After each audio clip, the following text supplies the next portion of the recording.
पर आपको बता दें किसानों के हक के यूरिया की कालाबाजारी हो रही है, ये कहना है मंत्री का। वहीं उन्होंने ये भी कहा कि यूरिया का डाइवर्जन कर बेचा जा रहा है, इंडस्ट्रियल लोगों को ये यूरिया बेचा जा रहा है, ये कहना है किरोड़ी लाल मीणा का। ये बड़ी खबर आपको बता रहे हैं। तो जालौर से इस वक्त की बड़ी खबर, एक्शन मोड में मंत्री किरोड़ी लाल मीणा। इस वक्त की बड़ी जानकारी, छापेमारी में बड़ी मात्रा में यूरिया मिला है और इसके बाद कृषि मंत्री का कहना है कि यूरिया की कालाबाजारी हो रही है और यूरिया का डाइवर्जन कर उसे बेचा जा रहा है। तो किसानों के हक के यूरिया की कालाबाजारी हो रही है, ये कहना है किरोड़ी लाल मीणा का। साथ ही उन्होंने कहा कि इंडस्ट्रियल लोगों को ये यूरिया बेचा जा रहा है।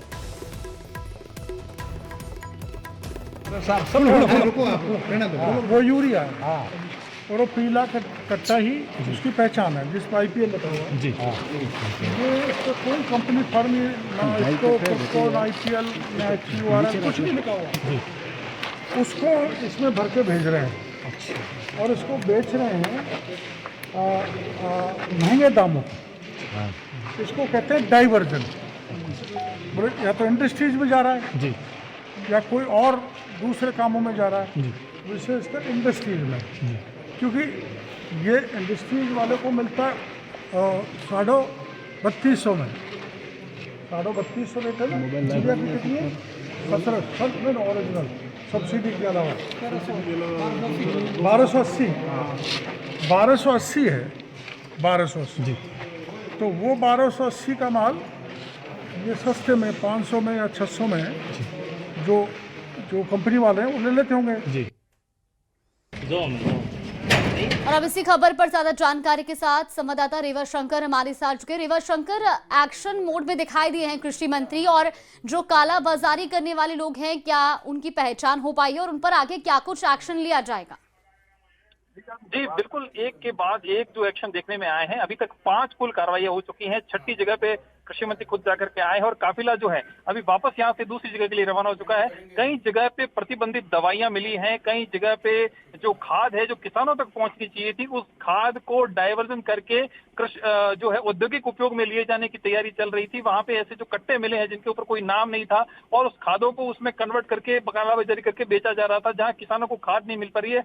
वहीं इस प्रकार से यहाँ कालाबाजारी के माध्यम से जो यहाँ पे जो कालाबाजारी करने वाले लोग हैं वो यहाँ पे बेनामी धंधा कर रहे हैं। इन सभी फैक्ट्रियों के बाहर, किसी भी फैक्ट्री के बाहर न तो कोई नाम लिखा हुआ है, न ही किसी GST नंबर का उल्लेख है, न ही किसी प्रकार के यहाँ पे जो मालिक हैं वो सामने आ रहे हैं। कई लोग यहाँ पे जो थे वो यहाँ पे तालाबंदी करके भाग गए, लेकिन मौके पर कई जगह पे ताले तोड़ करके उसकी जो है खोजबीन की गई और उन सभी जगह पे कुछ ऐसी चीजें मिली हैं जहां पे प्रतिबंधित रसायन है या फिर जो इस प्रकार के चीजें हैं जो जिनका उपयोग जो है लेने के लिए परमिशन लेनी पड़ती है या मात्रा के अंदर उपयोग में लेना पड़ता है, लेकिन ये सारी चीजें जो हैं वो यहाँ पे बरामद हुई है और सारी चीजें जो है वो गैर कानूनी है। यहाँ पे मौके पे कृषि अधिकारी भी मौजूद है और उन्होंने इस सभी जो गोदाम है सभी गोदामों को सीज कर दिया है की कार्रवाई के लिए सबके सैंपल लिए जा रहे हैं और जो कृषि मंत्री है उन्होंने सख्त कार्रवाई का आश्वासन दिया है। उन्होंने मौके पे जो यहाँ पे पीले कट्टे में जो खाद थी उन्होंने खाद भी बताई उन्होंने कि जिस प्रकार से इस खाद को जहाँ किसानों तक पहुंचना चाहिए था वो खाद जो है औद्योगिक उपयोग में ली जा रही है। अभी जो काफिला है वो 7 फैक्ट्री पहुंचा है, हम साथ में ही हैं, काफिले के साथ में ही हैं, हम लोग यहाँ पे पहुंचे हैं। तो अभी कार्रवाई जो है वो लगातार कृषि मंत्री की जारी है। जी बिल्कुल, और जिस तरीके से आपने जिक्र भी करा रेवा शंकर की, एक तरफ तो किसान लंबी लंबी कतारों में खड़ा है, उसे खाद नहीं मिल पा रही और दूसरी तरफ इसी खाद की कालाबाजारी हो रही है। अब जो इस तरह से जगह जगह पर कार्रवाई करते हुए खाद बरामद हुई है वो आगे किसानों में वितरित की जाएगी। आगे इसको लेकर के क्या कुछ जानकारी निकल कर आ रही है? जी बिल्कुल, अभी फिलहाल तो इन सभी गोदामों को सीज किया गया है। मौके पर ही जो कृषि अधिकारी यहाँ पे मौजूद है उनको ताकीद किया गया है, उनको यहाँ पे सील करने के लिए कहा गया है, तालाबंदी करने के लिए कहा गया है। लेकिन कृषि मंत्री का स्पष्ट कहना है कि ऐसे जो मूवमेंट है उनको बर्दाश्त नहीं किया जाएगा। किसानों के साथ में अत्याचार बिल्कुल सहन नहीं किया जाएगा। कालाबाजारी करने वाले हैं या फिर जो मिलावट करने वाले हैं, क्योंकि चूंकि यहाँ पे काफी जो दवाइयां हैं वो मिलावट वाली दवाइयां और बिल्कुल रेवा शंकर, तो यहाँ पर कृषि मंत्री का एक्शन लगातार जारी है। फिलहाल आपका बहुत शुक्रिया जानकारी साझा करने के लिए। वही अंतर विधानसभा उपचुनाव का शोरगुल पूरी तरह से थम गया है। कल मतदान समाप्ति के बाद अब प्रत्याशी भी आराम में आ गए हैं। कभी मीलों तक पैदल सफर करने वाले प्रत्याशी अब घर आए लोगों से मुलाकात कर जीत की समीकरण जानने में लगे हैं। बीजेपी प्रत्याशी मोरपाल सुमन भी आज सुबह आराम मोड में दिखाई दिए। वो सुबह घर के बाहर चौराहों पर लोगों से मुलाकात करते हुए नजर आए। इस दौरान उन्होंने लोगों के साथ चाय की चुस्की ली और साथ ही 14 नवंबर को आने वाले परिणाम में वो अपनी जीत के प्रति आश्वस्त नजर आए। बढ़िया लाग रही है और ऐसे महसूस हो रही है कि और पैदल चालो उसको लाग रही है क्योंकि अब थकावट आओगी, अगर न चल पाऊंगा थकावट आओगी क्योंकि रात दिन चले ना बढ़िया शुगर कम हो जाओगे तो आई होगी कम, क्योंकि 40-40 किलोमीटर चलाते हैं एक दिन में, ये मान के चलो खूब डोर टू डोर संपर्क करो कार्यकर्ताओं। आश्वासन जीत बिल्कुल पक्का आश्वासन, चुनाव जीत रहे हैं, बहुत अच्छा मार्ग चुनाव जीत रहे हैं। और अब खबर कोटा से है, जहां ऊर्जा मंत्री हीरालाल नागर कनवास क्षेत्र में पहुंचे और इस दौरान उन्होंने कनवास और आसपास के गांव में चौपाल लगाकर जनसंवाद किया। इस दौरान ग्रामीणों ने सड़क, नाली और स्कूलों से संबंधित विभिन्न समस्याएं बताई, जिन्हें अधिकारियों को बुलाकर मौके पर ही निस्तारित किया गया। इस दौरान मामूर की झोपड़ियों में ग्रामीणों ने शिक्षकों के कई महीनों तक भी स्कूल नहीं आने की शिकायत की, जिस पर ऊर्जा मंत्री हीरालाल नागर ने तुरंत जिला शिक्षा अधिकारी को फोन कर क्षेत्र के सभी स्कूलों से शिक्षकों के डेप्यूटेशन रद्द करने के निर्देश दिए। मंत्री ने कहा कि ऐसे सभी शिक्षकों को उनके नियुक्ति स्थल पर भेजा जाए। उन्होंने शिक्षा मंत्री मदन दिलावर और जिला कलेक्टर को भी पत्र भेजने के लिए कहा। ये तो गिरा दिया इन्होंने।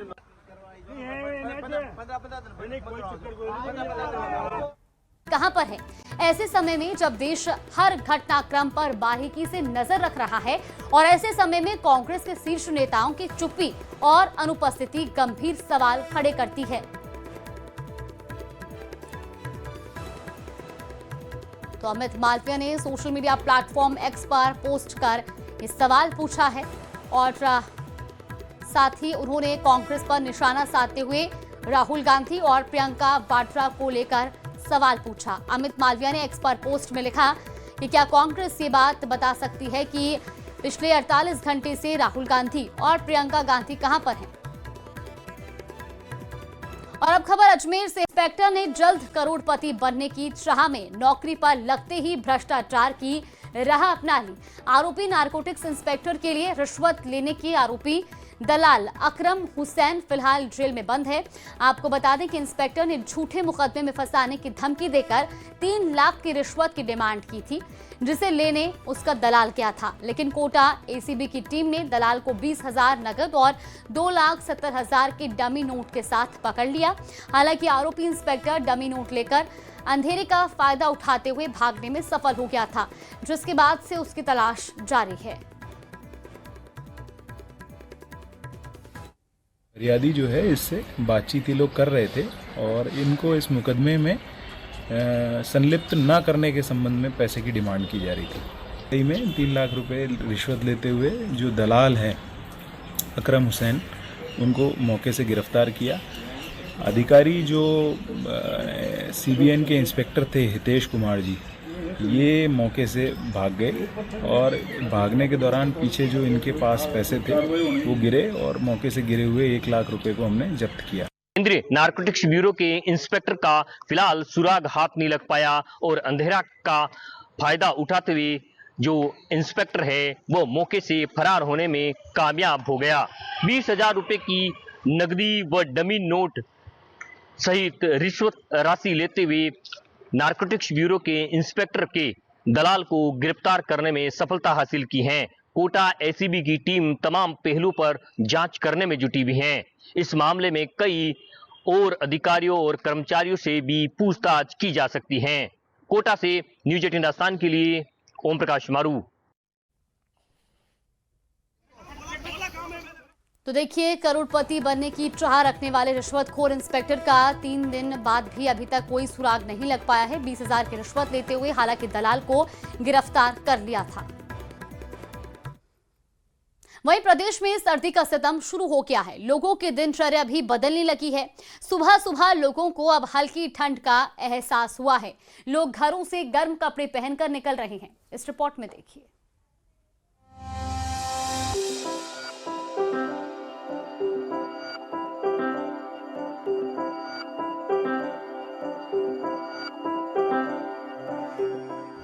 प्रदेश में लुढ़का पारा, हवा ठंडी, मौसम हुआ शुष्क। रातें ठंडी, दिन अभी भी गर्म। प्रदेश में सर्दी का अटैक शुरू हो गया है। तापमान गिरने से लोगों को सुबह सुबह हल्की सर्दी का एहसास हुआ है। सुबह सुबह लोग घरों से गर्म कपड़े पहनकर निकल रहे हैं। उधर बढ़ती सर्दी के साथ सुबह सुबह हल्की धुंध भी नजर आई। जयपुर में न्यूनतम तापमान 14 डिग्री दर्ज हुआ, जिससे लोगों की दिनचर्या भी बदल गई। प्रदेश भर में सर्दी अपने पांव पसारती जा रही है। राजधानी जयपुर में 14 डिग्री सेल्सियस के बाद में जो हालात हैं, आप देख सकते हैं कि चारों तरफ धुंध और कोहरा लगातार बढ़ने लगा है। प्रदेश में आज भी शेखावाटी क्षेत्र सबसे ज्यादा ठंडा रहा, जहां पर कई स्थानों पर 7 के नीचे तापमान दर्ज किया गया है। प्रदेश में जो हिमालय के तलहटी क्षेत्र से ठंडी हवाओं का आगमन हो रहा है, उसके साथ ही सर्दी में लगातार इजाफा होता जा रहा है। उधर माउंट आबू में भी तापमान 8 डिग्री सेल्सियस गिर गया, जिससे गुरु शिखर पर तापमान 4 डिग्री दर्ज हुआ। तापमान गिरने के साथ ही पर्यटकों ने माउंट आबू का रुख करना शुरू कर दिया है। वहीं पर्यटकों को लेकर व्यापारी तैयारियों में जुट गए हैं।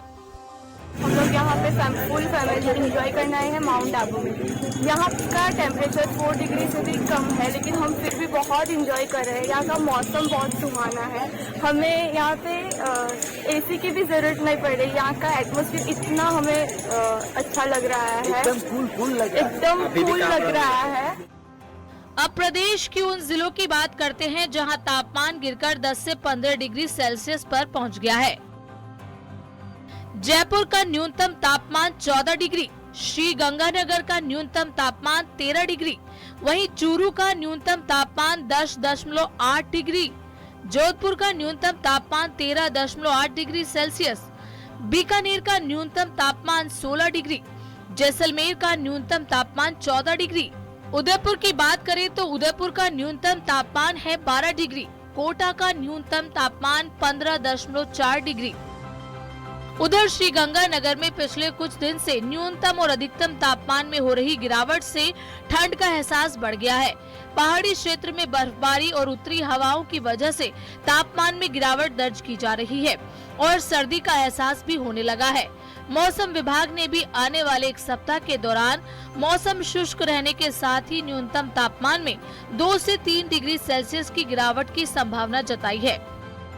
राजस्थान के सीमावर्ती जिले श्री गंगानगर सहित प्रदेश भर में अब ठंड का एहसास होना शुरू हो गया है।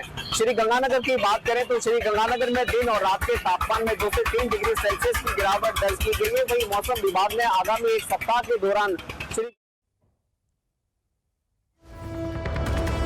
और इस वक्त की बड़ी खबर आपको बता दें, प्रधानमंत्री नरेंद्र मोदी पहुंचे LNJP अस्पताल। ये बड़ी जानकारी।